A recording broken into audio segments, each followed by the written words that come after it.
Hey, Dr. Julie. Good morning. How are you? I'm good. If I say the word Agile and Company, does anything come to mind? Watching you get on the Oh, stool. right, me almost falling off. No, I get that. No, Agile and Company. We have Mr. Chance Weber this week and the next week. This is a two-parter, everyone, so we hope you enjoy it. First one, God, business, marriage, and family. Awesome. Hey, everybody, welcome back to the Prime Podcast. I'm your host, of course, Dr. Skip Weiss, and I am super elated, excited. I am here with the amazing Dr. Julie Weiss, and so nice to have you on here sitting with the Bowtie Chiropractor. Do you feel honored again today? Oh, always honored. And I have an amazing guest with us. Super, super excited, super impactful. I have Mr. Chance Weber with us, one of the most coolest, amazing individuals in the social media, digital marketing space, just absolute juggernaut, amazing dad. Chance, how are you doing today? It's so nice to have you on. Excellent. Thank you so much for having me. I'm happy to be here. Excited to chat. So let's go. I want to jump into a little bit of history here. I first met Chance down in Miami, actually through Dr. Sean Dill and Dr. Lacey Book, which met him through David Meltzer. This is how we're connected, is through Dave. And we just interviewed Dave a couple weeks ago, and all of you out there listening, you're going to get a chance to hear that podcast with David in a couple weeks, and you'll see how impactful that man is. But then understand bringing on somebody like Chance is absolutely huge. And Chance, it's just to meet you through David Meltzer is just 100% awesome. I know that you're an amazing person. Chance, can you give us just a little bit of background as far as who you are with your company, what you do in the digital marketing space, and how busy you guys really are? Yeah, I mean, I've been in the game for almost 12 years now. So I started a digital marketing agency. I borrowed $15,000 from my mommy and daddy. And at the time, I had a 483 credit score, had a car repossessed. Um, I would say almost like kind of like a rock bottom place in life. I mean, I was 28, 29 years old, just felt lost. So I was recruited by a digital marketing agency to come in and do business development for them. And I kind of hit this point where I was like, why the heck would I do this when I could just do this on my own? So I decided to do it on my own, borrow the money from my parents. They put a lien on my vehicle. I come from a very blue collar, low income families, and they put a lien on my vehicle, and I started the company. And we actually did $1 million of revenue in our first 18 months in business. So it happened very quickly. And from there, we really haven't looked back. And, now we're scaling, $1 million to $1.5 million a year over the last 4 or 5 years. So it's been a heck of a ride, a really good time. But we are a full service digital marketing agency. We do all the fun things that any business owner's heard of: Google ads, Facebook ads, SEO or search optimization, websites, all that fun stuff. So I'm an old guy at this point. So I'm 40, and my average team, my average team. I mean, in this industry, I'll say in my industry, I'm an old guy. I mean, my average employee is probably, 27, we'll just say. I mean, I've got some kids, and I've got a few folks in their 30s at this point that have been with me for a long time. But yeah, I mean, it's interesting. So I'm okay being the old guy. I'm kind of like the dad of my team, but my team is what has got us to this point. I have an amazing team. I can honestly say that I don't have a B player right now. And I'm not sure there's many business owners, especially at the scale that I'm at. Not that I'm at some crazy high scale, in my opinion, but even at the scale that we're at, I'm not sure many people can say that. And I haven't always been able to throughout the years, but I finally have amazing pieces in place here over the last couple of years that have really helped us take, big steps in the right direction. Well, I think when you created an amazing company like Agile and Company, like it takes a lot. And you hit on something very, very important that I think everybody needs to understand is at some point in a man's life, at some point in a dad's life, a father's life, we will hit a rock bottom area where either you hit the bottom and God grabs you by the collar and says, pay attention. And it's time to actually move forward. It's time to take steps, move through this darkness and actually become who we're meant to be. And I think with men, it takes a time when we're on that edge where we're just about ready to either step off or we hit the bottom, where we wake up. And I had the same thing happen to me right around, I would say 27 years old. Like we've had this conversation. And at that point, I knew that either we were either going to sink or swim. Mm-hmm. And my parents, Julie and I, when we started our journey, we were turned down by 11 of 12 banks back in 2008. The banks actually took a lien on my parents' farm, And the only way we could get a $92,000 business loan, Chance, 92K, like literally and we were turned down by 11 of 12 banks. And I look at that now and kind of laugh, smirk a little bit. I know you do too. But Chance, when did you meet your wife? I know you're married. I know you have two beautiful daughters. It looks like, I know one of them is 5. The other one's 2.5, maybe 3. Am I correct in that? We're 3 and 6 now. Yep, 3 and 6. 3 and 6. Okay. Yep. So I met her in the very early stages of my business. So we've been together for, we'll just say roughly 10 years, 10, 11 years at this point, and been married for, it'll be 8 years in June. So she was there for the very early stages of this thing. I mean, she was my girlfriend, when I made $25,000 the first year, just trying to grow the company. So, having her there from day one has been, I mean, everybody says I couldn't have done it without her. Like, there's literally no way. I mean, I could not do life without her at this point. It'd be absolutely impossible. So like we just simply wouldn't be where we're at if it wasn't for her. I can tell you that's what it's like with you. So Julie, what's it like working with guys like me and Chance? Well, I think I want to ask actually a question, because that is the question that we get a lot of. Wait a second, you work with your spouse, you see him all day, and then you have to go home with them. How does that relationship work? So my question to you then is, and to all of our listeners and our viewers, if your girlfriend at the time kind of saw you from where you were and you started, how do you find time in your relationship to still have the personal relationship and the business? How do you two do that balance together and be successful with it? Yeah, absolutely. So first of all, my wife's not in my business, to be clear. She is the woman of the house. She raises our children. She does all those things. She's not in my business. But I will say that I think that the things that you have to do are very similar, right? So we plan time, like we plan time. We we put things in the calendar, right? When they're in the calendar, you have to do them. We have a monthly check-in. It's at 8:00 at night. I don't know what day of the month that it recurs on, but it's literally just we lay down in bed and we talk. How are you? Where are you at? Is there something that I'm doing that's on your nerves? Am I bothering you? Am I irritating you? Is there something I could do better? And it's, a lot of times it's like, well, you keep leaving your briefcase here. And, my wife is very articulate and clean. And I'm like, so all that I have to do to make you happy is move the damn briefcase over there. I'm like, no problem. I'll move it. Sometimes it's the little things. It is, right? So, I think having very open lines of communication and then planning, especially with young kids, it's very easy to just become parents and stop being husband and wife, right?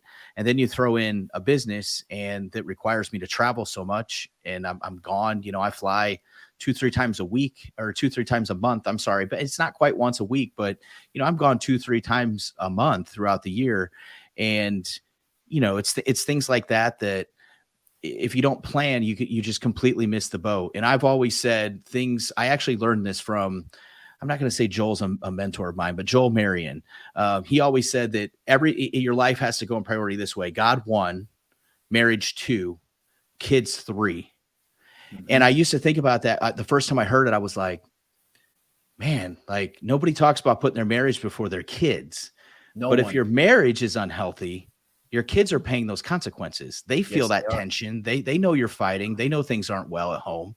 So it's something that, since hearing that at a very young, I was only probably married a couple years, if even that, when I heard that for the first time from him, it stuck with me. And that's been, years at this point. And I still try to do that. It's like, okay, I feel like I need to be a dad, but is everything okay in the marriage right now? Are we aligned? Because I got to actually focus there first, because otherwise the kids pay those consequences. So it's just something that I think planning and communicating. So many people just don't communicate, and I know it's hard, right? Like not everything's fun to say and talk about, but if you just do it, everything's so much better on the other side. I think we've all been there to experience that in some way, shape, or form in life. Well, I think a lot of that comes back to this is an amazing conversation, Chance, because you remind me of Julie and I so much. And I think it's because we have the exact same thought process on this. It's God, it's marriage, it's our kids, and then it's our business. And we often will get a lot of flack from relatives in our family and loved ones saying, you guys put yourself over your children too much. And I'm like, no. I put my wife first, because if my wife is happy and healthy and we have a strong marriage and relationship, our kids benefit from that. Our Absolutely. kids actually benefit from our over communication. Our kids benefit from our little tiffs every now and then. The reason why, they learn how to communicate with their spouse. They learn how to do constructive communication, and they learn at the end of the day, you're not doing it to hurt each other's feelings. If there's a disagreement, you're trying to improve a situation that you're both mutually involved in, whether it's a business, it's your kids, it's your family life. But number one is that Julie's my best friend. And at times I'm not going to get along with my best friend, but we squash it pretty fast. And I can see that in you, and I can hear it. And planning things out, I think another thing coming back to that is getting it scheduled, knowing that, okay, I have a check-in with my wife, and me and you check in pretty much once a week when we really meet and sit down. And there's days where Julie and I literally pass by each other 20 times a day, but literally get 30 seconds to hug each other, because I'm taking care of patients. She's handling patients, taking care of the back end of the office and the house. And your wife, I know, is extremely busy. She's a pediatric sleep sleep consultant. Yeah.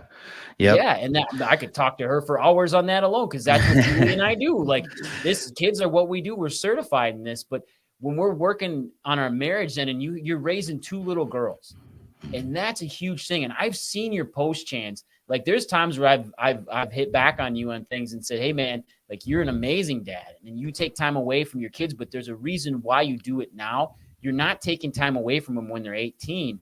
It's 3 and 6. Where these years that dad's on the road, dad's making a difference, pay off massive when they're in their teens, because now dad can be there. And I see that. You posted this one picture that really hit me. It was, you got home from a speaking event, and it was black and white. And I think it was caught on your daughter's ring cam. And I'm not like creeping you, but it's you got this, you're hugging your daughter, and you're talking about the importance of being home. And I think that is a huge thing, brother, is that the importance of being there. And I see it with my son. I see it with my daughter. And now my daughter's 14 and a half, going on 15. And I'm like, what just happened? I have this adult that can talk to me, but she can constructively communicate. And my son's the same way, Chans. And being a dad like that, how do you put your daughter's values first at 3 and 6 years old when they're little like that? What do you do to highlight your time with them or spend time with them? What do you do, Chance? Well, first of all, I want to kind of back up, and we were talking about, God, marriage, family, and then, business would be the fourth. I agree. But, you were talking about having tiffs within your marriage, and kids aren't dumb, even at 3 and 6, even if they don't completely comprehend what's going on, they still feel it, right? Like, they still know there's something. But I've always said, I live by this constantly. Kids rarely hear everything you say, but they see everything that you do. And that is so true. They see everything that you do. They see, and look, I'm not perfect. I'm a perfectionist. When things don't go my way, I'm irritated. I do bring my work home sometimes, and I wish I didn't. I am a very flawed human being, just like everybody else, right? I mean, I think that's just part of it. I don't want to paint this picture like I'm some wonder husband and wonder dad. Like, I have problems. I'm fighting battles just like everybody else is, right? But what I try to do is I really try to focus on being super present. So being present is the number one thing, as much as I possibly can be when I am home. And I try to tell them that I love them at least twice a day, every single morning and every single night. I'm part of bedtime. I do the things that I think probably more moms do than dads, but I do those things when I am here. And it's important to me that I do take that time with them. Like what people don't understand is 5 minutes of just true attention, one-on-one, eye-to-eye, just true intention at times that's all that you need. I think it's David Meltzer actually that talks about how he calls his mom for 1 minute or 2 minutes a day or something like that. 1 minute a day. Yep. Yeah. Just like 5 minutes with a 3-year-old, for them, it feels like hours, Mm-hmm. So, having that intentional time, planning that time, trying to be present. So these things are the best and worst things that have ever happened to us, these phones, right? So that phone doesn't come with me to the dinner table. It stays on the island in the kitchen. It doesn't, I do not look at it at dinner. Unless I literally have something on fire with work in some way, shape, or form, it never comes with me anywhere. And the other big thing that I would say is one-on-one time. This is something that I think people and parents miss so much. It's like, okay, kids, let's go do this. Take one kid and go do that. Take one of your kids and give them 30 minutes of one-on-one time. And it always amazes me the conversations that come out, the questions that are asked. Like, it's things that with the other sibling around or mom around never happen. You get them out of that element and get that one-on-one time. Like, I take my kids to get donuts a lot of times on the weekends. That's one of the things we do, Saturday or Sunday mornings.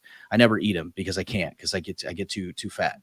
But I love to go get them with them. Right. So I switch, I rotate. Sometimes I do take both of them, but I try to rotate one or the other daughter and just take one of them to have these conversations. And it's 30 minutes, the whole thing, driving there, getting the donuts and driving back. But just in the car, just that car time alone, it always amazes me the conversations that come out and the things that we can talk about just that short amount of time. So I think that one-on-one time is another very underrated aspect of parenting that people just miss the boat on because they're caught up in their life and moving from point A to B every day. And look, it's hard. Raising kids is hard. Right? Mm-hmm. It is hard, right? Anybody would say that, no matter how perfect your little angels might be. I promise you they're hard as hell sometimes, right? So getting out of those elements and routines, I think is a game changer in getting that one-on-one time. But, guys, look, I think it's important to understand that I am not a dad at heart. Like, my wife, God put her on earth to be a mother, literally. Like, there is nothing that she is better at in the world than being a mom. That's nothing. She's better at nothing. I was not put on earth to be a father. I was not put on earth to raise children. It doesn't mean that I'm not doing it. It doesn't mean I'm not doing it well, but it means I have to work at it. I was put on earth to build a company and to grow people. And, so I work at these things. And I think that's what I always try to convey this message to people when we're talking about this is, look, this stuff doesn't come naturally to me. I have to work on it. I have to focus on it because I am a business guy and my mind is there all the time. I have to talk to myself and say, okay, Chance, take a step back here. Look, man, you got to be a husband this evening. Like, you got to turn this off. You have to be a dad tomorrow. You're going to be gone next week. What are you going to do tomorrow to make sure that we have a good day with the kids? Like, what are you going to do knowing that next week I'm going to be gone for 3 days somewhere on a speaking engagement or whatever, meeting a client? So I just think it's important for any of your listeners that might sit here and think, oh, this guy's talking, he's some wonder dad and husband. I have to work at these things. And I think that all these things are effort, even for the people it does come naturally to. My wife gets burnout. She gets burnout on doing what she does every day. Every parent does. But I think, knowing how to communicate and focusing on being present when you can, and just, having that awareness. I always talk about awareness being a superpower, like having the awareness of who you are and knowing your weaknesses and figuring out like how you're going to get better at them. It goes so far. I agree with you. And what would you add in on that? Being a mom, because I look at it as you're an amazing mom. And I would say you're just like Chance. I was just relatable because, you kind of said, dads maybe have to work at maybe not always being the perfect father, but I think that is the same thing for moms. Right. I think traditionally it's just, okay, you're a mom, you're going to have this natural intuition to do all these things. But there are moms out there that struggle just the same, because that was very relatable to me, that sometimes it's a struggle for me to get away from, if somebody else could be the parent for that day, if somebody else could do all the mom duties, man, I could be so much more productive in my bubble with my business. But it is true. As soon as you need to be able to disconnect. And that's where I talk about putting things into my buckets that, okay, today is, today's family day. Today is the one-on-one time. This is the, setting aside those times to be able to be one-on-one and fully dedicated to each of your children, which is, wow, that was just really impactful. That was spot on, Chance. Like I resonate with that too. Probably not as much. Oh yeah. I think that I'm designed to be a dad, but I also know what I was put on this earth to do. And that's to serve people and provide the best healthcare I possibly can through chiropractic. But the other side of it is just to better serve humanity. So my kids come with me on that. But what I'm going to tell you is that now this is kind of like being a parent is kind of like playing in the pros on any sport. And the pros talk about this second to third year step. And the second to third year is where you expect an athlete to really make a jump. And if they don't, they generally aren't making it. Same thing in the parent, but when you talk to the athlete, they'll tell you that's when the game slows down. Mm-hmm. That's when the fast plays seem a lot slower. That's when they can get a step on a receiver, or they can get that split-second jump on a ball as a shortstop. And it's because the game slowed down. And as you get further along in life with your children, you'll find that, and I've noticed this, is that those moments slow down. The 5 minutes that you do have, or the 10 minutes that you do have in the car, you can get so much accomplished because you realize how your children communicate. That to me is one of the biggest things, because both of your girls would be so different. You probably noticed that. And our son Brecken, who's 12, and our daughter, who's 14 and a half, they communicate so much differently. Like it's incredible. Brecken loves to just do stuff with us. Peyton just wants to sit by us. She doesn't even really want to talk. She just wants to sit by us. And I'm like, all right, that's cool. Brecken wants to go nonstop. And as a dad, you're going to notice that. Have you noticed that those conversations with your daughter, have they started, especially your 6-year-old, have you noticed that your intention's different since 6 years prior? Oh, 100%. Yeah. I mean, and I think a lot of that's just maturity and development and finding out who they are, right? Kind of growing into these little humans, which is so cool to watch as a parent, right? Like to watch your kid actually evolve. And you guys have seen it. You're twice as far as I am along the road, right? But yeah, she's in kindergarten. She's going to first grade next year. She's changed so much. Now we're going through a little bit of attitude time. She's learned that she's a very sweet soul. Like in preschool, like pre-K, there was a handicapped kid in her school. And we've always, pounded on, you treat everybody equally, you help people that need help. And like her teacher got back to us, this was last year, about how she was the only one that ever talked to this little boy in her class. And I'm like, man, like it almost makes me emotional just saying it. Like we're doing something right here. You know what I mean? Like at 5 years old, like she's doing this, like we're doing something right. So she's very sweet, caring soul. But now it's kind of like I have a voice. And I'm going to speak up, and I'm like, I want you to have that voice, but there's certain things, that you're not going to say and you will listen. But yeah, it is awesome to see that, to grow and the conversations do change. The questions that are asked to me change. You know what I mean? They become a little more in depth, a little more educated, a little more curious, Daddy, why are you going there? What exactly are you doing there? Instead of like, hey, Daddy's leaving for work. That's what are you doing specifically? Like she wants a little more detail and understanding. So I definitely do, the conversation absolutely changes, to answer your question. There's no doubt about it. And I'm excited for the future. Nobody ever wants to wish time away. But it's fun watching kids grow. That's one of like the intangible joys of this whole thing. You're kind of guiding that ship, to turning those kids into young adults. And it's cool to watch it happen.